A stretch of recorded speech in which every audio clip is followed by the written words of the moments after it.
Actually, you're sitting on the right. No, for the people who look, is center-left. True. You see why I wanted this gentleman to be here with us. You know, he's a very colorful individual. So let me just say that, I mean, this event here started out of, let's say, an idea or a coincidence. I was in St. Moritz last September, and then I attended the event, and I was so captivated from what I heard and what people said, and then obviously I had the privilege to meet Matteo as well. So Christina, we discussed it, why don't we do it in Cyprus? I said, well, let's do it, you know, I'm there for you. What she didn't tell me is that she wanted me to do this fire chat, and you know, it's something which I don't really know that much. I'm trying to learn with the little time I have. So last night, my dear friend, I went to Claude and said, I'm doing an interview about longevity with Matteo Renzi. So what should I ask him? And Claude goes, just let him speak. Anyway, è un vero piacere averti con noi. You are ex-prime minister, a great reformist, a very honest, actually, politician, one of the very few, pardon, no, but I'm joking apart. I mean, all politicians are trying to be diplomatic. Matteo is not diplomatic at all. He says things the way they are. And maybe it was your youth that you were the youngest prime minister in Italy when he was elected. And obviously that sometimes worked, sometimes didn't work. I do believe, though, that the world needs politicians like you. But you are here to talk about what we need to do. We had some amazing speakers earlier on, Vittorio, Michael, and one talked about the amazing things that we can achieve through longevity. The other one talked about, amongst other things, also the financial burden you can have. You know, if you don't manage this properly, you might lose 11%, more than 10% of your GDP in cost to manage the extended life and the inability of people to live healthy for longer. And I do believe that we need to redesign the world to be able to accommodate that and take advantage of the good things and then minimize the bad things that come from aging population. You're from Florence, you know, the house of architecture. So if you were to redesign the world, how would you go about that? Good question. First of all, thank you so much for the kind invitation. Thank you, Christina. Thank you, Chris. And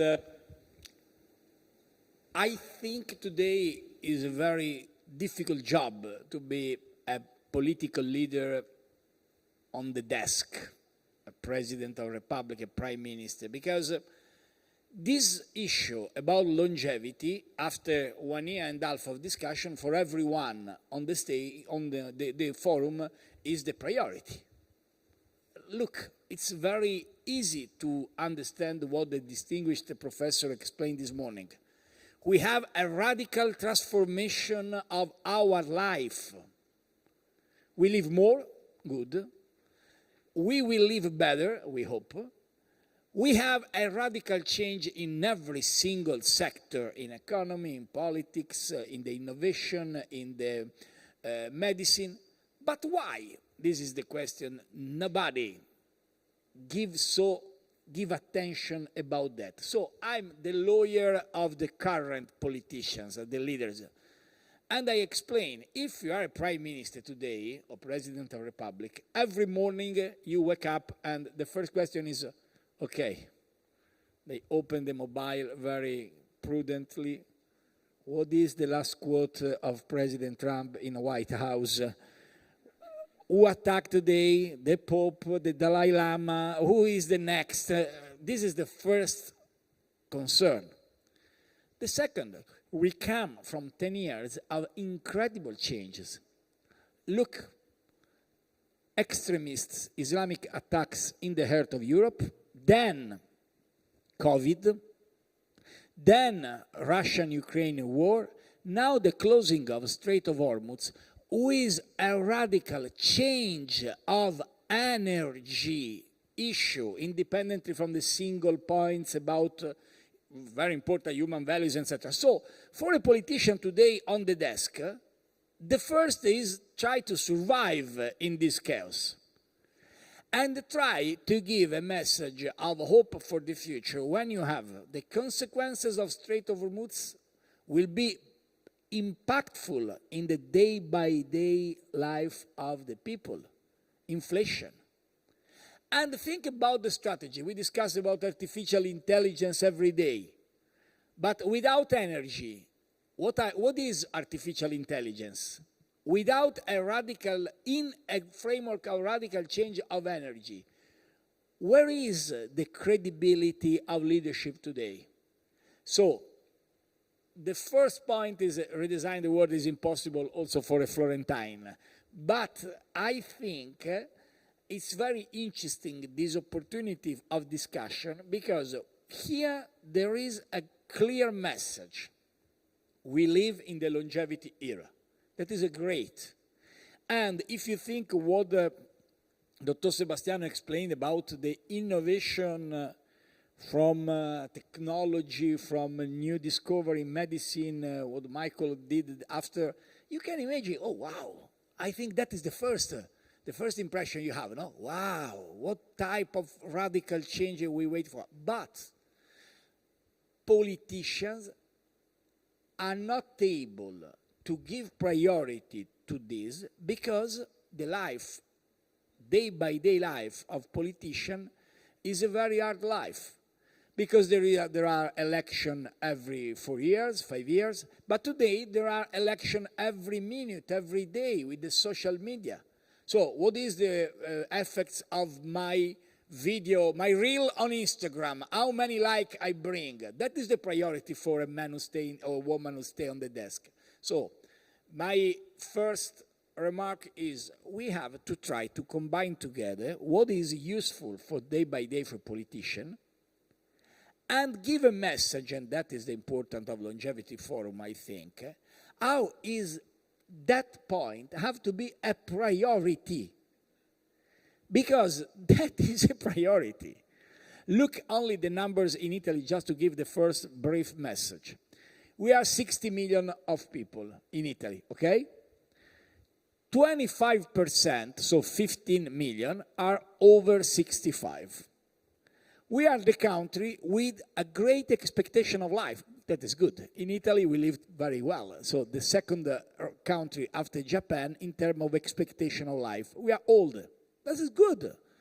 The people, oh, we are so old. No, the alternative to be old is worse.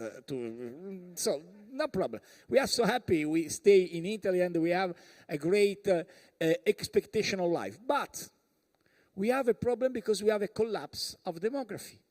Because I'm born in 75, my prime minister in 77, the current leaders of a parliament is born in 70s. When we are born, we had more or less 1 million of new babies every year. Last year, less than 0.4. So look the numbers. Expectation of life continue to grow. Good. 25% are more than over 65. 50 million. 5 are good, perfect. 5 are disease chronics, but under good situation of medicine. 5 not self-sufficient. That is a radical revolution without new babies.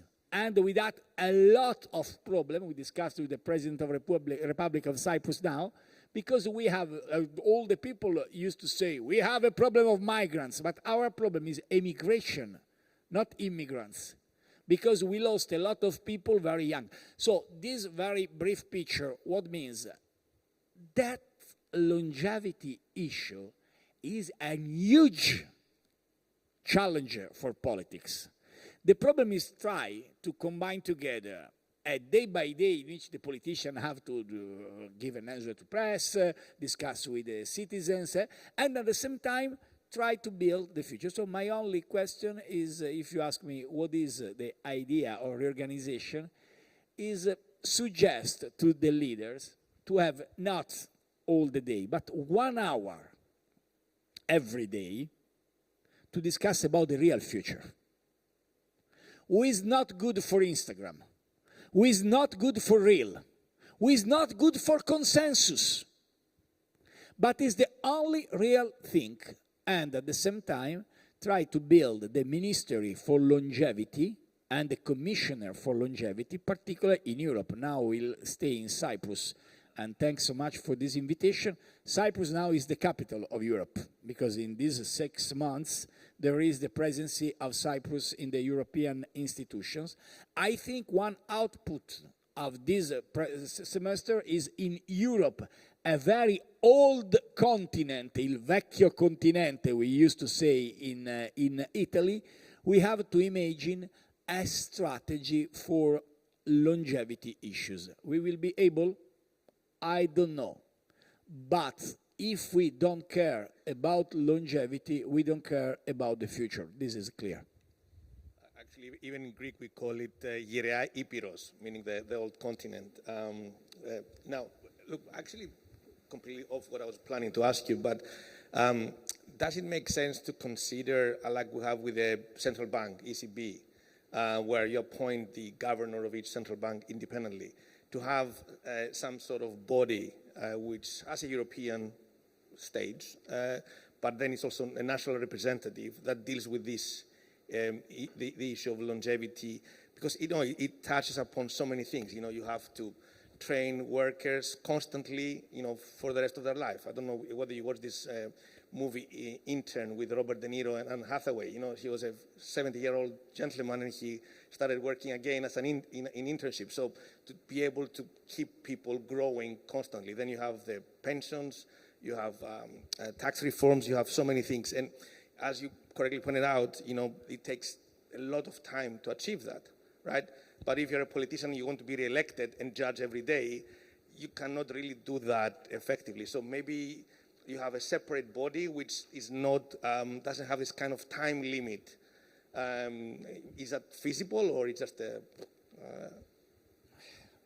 Also, that is not clear. But the first problem for ECB, for politicians, is we don't manage this dossier from the right side. Thinking about that, a joke. You are here in the election night in Cyprus, in Italy, where you want. And we have two candidates.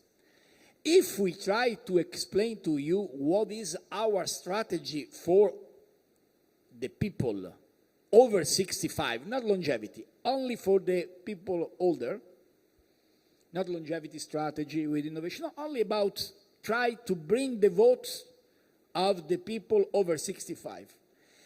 Both will address to you, we don't deserve to work too much. We have to reduce the pensions age. Everywhere with the same words. Why? Because the idea is you became over 65, I want to buy your votes with the message you have to stop to work and you have to receive a pension. That is a mistake. It works in terms of politics. But look, this part of population is the most interesting for financial and economic issues.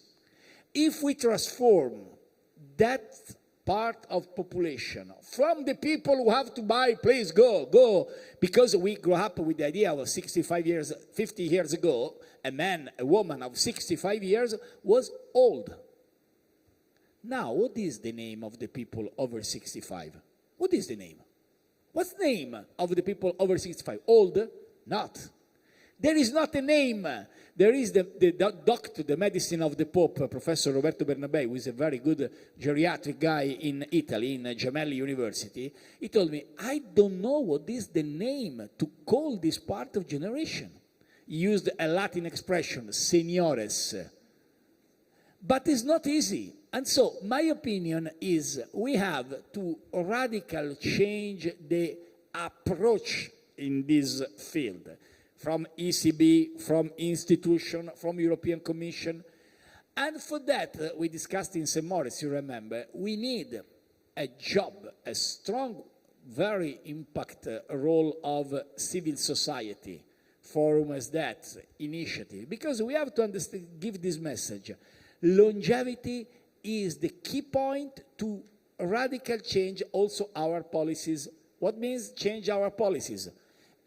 Stop about pension. In China, there is a document of a Communist Party, Chinese party, and in China there is not a problem about election. There is not a problem about like in Instagram.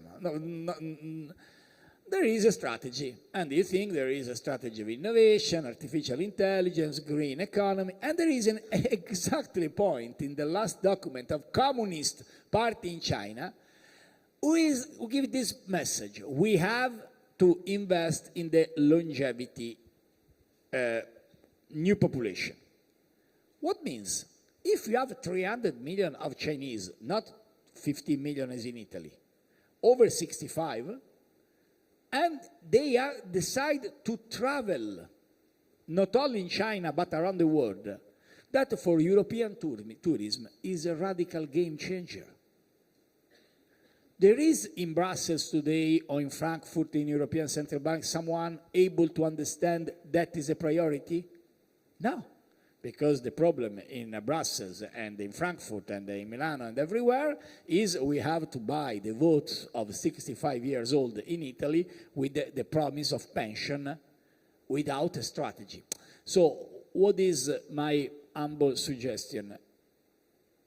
If we discuss in forum as that, about longevity is great to start from medicine. I was really surprised from the picture of the cells, what the cells will change in the next years, our life. So the image with the cancer, without cancer. So medicine and technology and med tech companies are the future, and that is great. I discussed just last week with a very important Italian company, Italian-based company, who is the most important company for glasses, EssilorLuxottica, is not advertising, and they told me, we continue a transformation from a company of glasses to a med tech company, because with a device, we can discover glaucoma, we can discover retina, we can discover everything. That is the future for the most important company. Great! Medicine, technology, innovation, great. But there is another side, is economy and politics. The gray economy could become one of the most important pillars for European growth. Who is today able to discover a strategy for growth using the over 65 not as a problem but as a great ally of this strategy? To do that, there is not, in my opinion, vision in ECB. There is not vision in European Commission, because today, I'm not very diplomatic, sorry. Today we are in the hands of red tape of bureaucracy. Today Brussels is the capital of bureaucratic approach of every single dossier. Today there is not a vision who try to transform in this global chaos, in which every day there are chaos between USA and Europe. Between at our doors there is a terrible war between Russia, aggression from Russia against the Ukraine. When there are problems in Middle East, when there is Africa and South America, very young people who could change the world, we have it in Brussels, someone who tried to do, okay, we, Greek, Italian, Cyprus, South Europe particularly, we can build a new model of economic growth using longevity. Nobody speaks about that. That is the problem. Okay, well, you actually covered my second point, which was about Greece and Italy being number 1, number 3 in Europe, and just below Japan. But is there something we can learn from Japan, because they have the oldest population? The problem there, of course, is something to avoid, which have very little growth. And that's the biggest challenge here, because, again, putting the economic theory now, if you save to be able to cover for your longer life, then you take money out of the economy, you reduce your GDP, you reduce the investment. So, are there things that you learn to avoid, or things that you learn to do in Europe by looking at Japan? Japan is a very great country with different waves now with the current prime minister. I'm very curious to understand if she will be able to reply what Abe Shinzo did 10 years ago. Abeconomics, you remember Abenomics, and unfortunately he passed away, he was killed, not he passed away simply, he was killed some years ago after he resigned. But Japan is a country with a huge debt, public debt, and at the same time a huge private saving.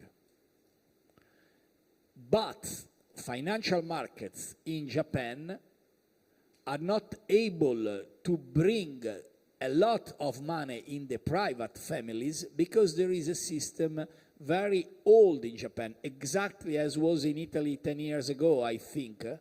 We have to use the private savings of the people to give new opportunities for startup, medium companies, try to give an opportunity of investment. This revolution needs an opening mind, not easy to create. In USA, it's normal to invest. It's not normal, don't invest. If you failed in USA, the people look at you, okay, next time you'll be better. If you failed in Europe, oh, you are finished, that is terrible. So the change and the change of mentality explain why a lot of great results come from USA, because there is a mentality, a different mentality. Japan have to change. This is the first about finance. Come back to the aging and the relation between our countries and the economy and the lack of growth in GDP. First of all, if you look about the numbers of GDP, I think it's not interesting for you, but I spend a lot of time in that. If you look at the GDP growth per capita, so per person, you understand the situation is different with respect to the traditional statistics of GDP. What means demography impacted about GDP? Because if I maintain my GDP 0.4 plus 0.5, but I lost population because I have the collapse of new babies and I haven't the possibility to maintain in my country the young people who finish the studies and go to USA, I destroy my economy and my statistics. So if you look the real numbers, you cannot look simply GDP. There was a great statement about GDP by Robert Fitzgerald Kennedy 60 years ago. What is GDP really? But the question is, if Europe doesn't understand how is the real challenge and competition today, and don't have a vision about the future and continue to have the same paradigm of economy, old tradition, we are over. In this framework, Italy and Greece could play a role, a very interesting role. First of all, for our roots. In the time of artificial intelligence, I think we have to be very able to invest in the human touch, in the human intelligence, not only artificial intelligence. There is the opposite of artificial intelligence, we joke always, is natural stupidity, not artificial intelligence. That is a different thing. But human touch means you have to invest in the human capital. You have to invest in the roots of our values, our histories. And for that, Greece and Italy could play a role in Europe. But we have to destroy the approach, very stupid, of bureaucracy from Brussels. Because if Brussels doesn't understand that is a time of great change, for example, just two little things. Today we have a great woman come from USA and explain us what is the strategy of Longevity Forum. Why they continue to stay in USA and not in Europe? For a lot of reasons. First of all, because the quality of universities. Second, because the quality of financial investment. if you have a lot of money who come from the people who support you in the venture capital or in the new startup, you haven't in Europe, and so you maintain your presence in America. But we have great universities here. We can invest in the great universities, and we can bring the private savings for that in Europe, because a lot of Italian savings went to the pension fund in Connecticut in USA. So what is the conclusion? Because I don't want to be boring. If we believe in an idea and in a vision, you can transform Europe in an hub of hope also in this sector. But if we continue to have a bureaucratic approach, we will become old. With an approach, we will be not seniores. We will be old. And be old means stop to dream. My hope is we can use events as yours to give a message to politicians and to stakeholders. Please invest in this sector, not only with the money, but with the moral and political leadership, because Europe could drive the change and not only follow. I believe strongly in that. Thanks on that. Try to go a bit faster because Christina is warning me. Give me a few more minutes. You know, I'm Italian politician. I can speak for hours and hours. My model is Fidel Castro, 6 hours and a half. Yeah. And then you became old, yes. Yeah. And Claude knows you very well. So, no, jokes apart. I mean, I will give you an idea. Maybe you can work on with your fellow decision makers or policy makers. I mean, I went to a conference of UBS last week, and they talked about this transformation of wealth from the baby boomers to the next generation of close to 90 trillion. I think historically in Europe, as you mentioned, people consider longevity as a public sector and not a private one, which is opposite in the US. So is there a way, A, to tap into that capital, also because it comes from old people and very wealthy people? Secondly, is there a way to channel part of that into women's health? Because we all know that women outlive us. Interestingly enough, this money will go predominantly to women, so they'll also be richer. So not only they will be longer, but they will be wealthier. But they don't have the right investment in their health, and you need healthier population to be able to produce. So maybe are these areas that we can think of and create, I don't know, a playlist of 10 ideas like that and work on it. Totally agree. To be brief, respecting the order of Christina first, that is not a problem, that is an opportunity. Oh, easy to say, but that is a radical change. Don't think about old people as a problem. First of all, because they are not old. That's because it's better, it's the only way. Joke was I became prime minister 12 years ago. I called the meeting for the financial situation of Italy, 2014, not the best time. We discussed for probably hours and hours about the numbers or the single point. At the end of the day, one manager of Minister of Economy in Italy told me, then we have this problem. We are a very old population. In Italy, we live too much. I look at him, are you serious? You think I can go to the TV tonight and, okay, Italians, we have a problem. You live too much, please, kill himself. It's crazy. So we have a radical change first. Second, very important about the consideration of Chris from UBS study. This is a private sector, not only medicine and healthcare. The people with more time, who stay well, and they have more money than a woman of 20 years old.